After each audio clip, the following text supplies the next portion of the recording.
going to begin with basic triangular shapes, like so. And you can use any geometric shapes, rectangles, squares, ovals. And I'll start reshaping them into, blending them together into something more cohesive. And see how I use different types of lines. I use diagonal lines like that. And I also use circular motion. I'm reshaping them into a combined organic composition. And of course I can go in and erase some of the lines that I don't like so. You can hold your pencil like this or sideways. I like to use it sideways. So you can just go ahead and add tone. And see how I'm whisking these lines upwards like that?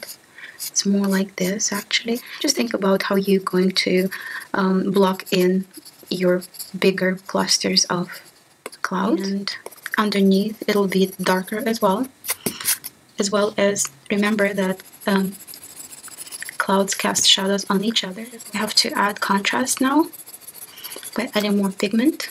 The light is coming from the right upper corner, so let's intensify everything on the right side. It gets darker here, and just add more pigment. We can use a paper tissue, simple as that, to blend everything together faster, like so. And as you can see, you can use different types of techniques. You can use diagonal lines, as I showed previously, or you can also use circular motion and start lifting off pigment from the left corner, like so, defining more the shapes of the clouds. And you just keep pressing into this, and it will help you modulate the way you want, like this.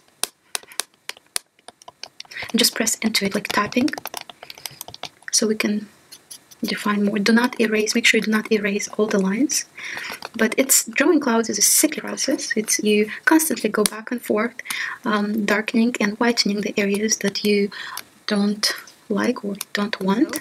So you can have the midtones, the dark tones, and the highlights. And then you go back again and intensify the darker areas. And as you can see, I'm using both of the techniques. Underneath, as I said, you have darker tones. And see how I'm whisking here again. I'm going behind. I'm reshaping, adding more tone, like so. Now when you're using the pencil, you can apply in linear fashion like this as well. It's just a matter of preference. That's showing movement. When as you saw, I am used to a lot of circular motion that blends the shapes better together. You can also add lines by erasing them to show movement like this. Just brisk lines. You want to have gradients in the clouds, as you're not in the foreground. As I mentioned, they're never completely white. You need to have midtones, dark tones for contrast, and highlights in some of the areas.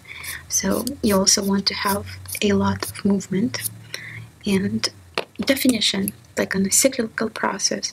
You go back and you apply definition for your clouds, like so.